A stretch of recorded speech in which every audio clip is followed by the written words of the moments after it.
Leicester Tigers are one of the most successful clubs in the history of Premiership Rugby, and we're here today at their training ground as part of Ricoh's Imagine Change Moments series to talk to two former players that are now leading the club, Richard Cockerill and Aaron Major.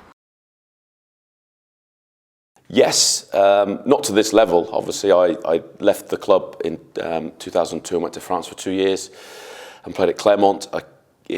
After that, I was looking for a job and I had the opportunity to come back as an academy coach, which I took without question. I didn't even ask what the terms were or what was the payment. Yeah, I'll take it, no problem. I need a job, that'll do, love it. And just wanted to, I've always loved rugby, played it as an amateur, always wanted to be involved in the game. If the game was still amateur, I'd still coach now, and because that's sort of what I do. So where I've ended up is a bit of a surprise, but I've always wanted to coach.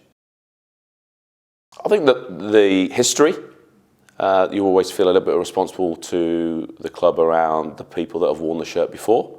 I think that's always was it. I joined in '92 as a 21-year-old. That was the first thing. Here at Leicester, history is really important. You have to make sure that you do the shirt justice, and everybody has an emotional attachment to the club. So everybody talks about being a Leicester person. I'm from Coventry, so I'm a foreigner here.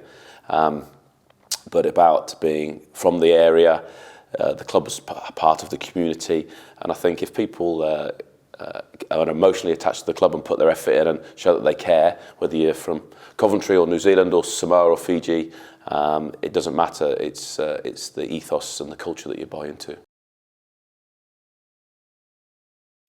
Yeah, I found the transition quite easy. I'm a pretty matter-of-fact sort of person. Common sense sort of prevails for me.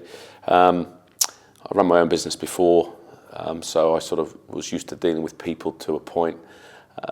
One of the difficulties was that I was coaching lots of guys that I played with, and as I became head coach and then DOR, you're having discussions about people's futures and livelihoods of guys you've played with, guys you've socialised with, family friends as well, children and wives of friends and all those sorts of things. So that can be difficult, but I think you have to make professional choices and make professional decisions, and I think that probably has affected relationships away from rugby, but my job is to do what's best for the rugby team, and if people can't distinguish between the two, then I see that as their issue, not mine. But yeah, you learn a lot of lessons. You become more cynical as time goes on. You learn from your experiences how to manage it better and the best ways to do those things. You can't learn that in a book, you can't learn that on a course, you can't learn that at university. You have to learn that on the job and dealing with humans, and every human's different and how they react and how they behave.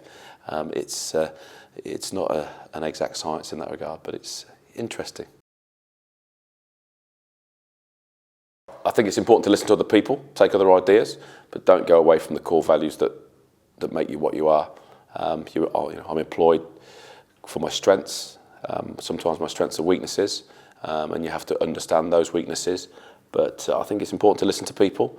But I think in the job that I do, there's lots of opinion of how you should do things. But actually, when the pressure points come and the pinch point comes, this is what you believe in. This is how you think it should be done.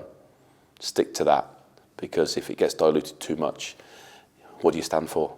And Leicester's always been very strong culturally in that. And there are times in my early coaching days, certainly when I was in charge, where you get so much opinion, you start to dilute what you do, and then you actually come back to the point, well, actually, we're going to do that because that's what I think.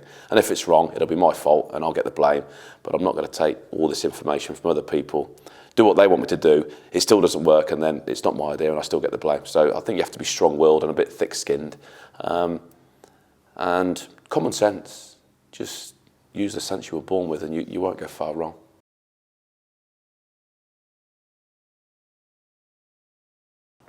Let's take a bit of time to settle, because I think that's human nature. I mean, myself and Aaron know each other because he came in 2007 and I was the forwards coach when he played for the team. So he knows my good and bad traits before he came. I think it's been pretty smooth. We're from different cultures and different ends of the earth, and we think about the game differently, which is exactly what I wanted. Everybody sort of asked me that question. Well, Did you want Aaron to come? And so yeah, I brought him here. I employed him. I want him to be here as the coach. So I want all the skill sets that he brings, all the questions that he asks, all the different ideas that he comes up with, which are different to mine. And I think that relationship's working pretty well. Do we agree on everything? No. Do we have good discussions? Yes. Do we agree when we leave the office and get to the training field? Always. So I think that's a healthy relationship. And do you wear the trousers? Oh, everybody keeps asking me that. Who's in charge? I'm not always in charge. I'm always in control. How would I like them to describe me, or how do you think they would? Fair, hard, passionate about what I do. I care about what I do. That's probably it, really. I mean,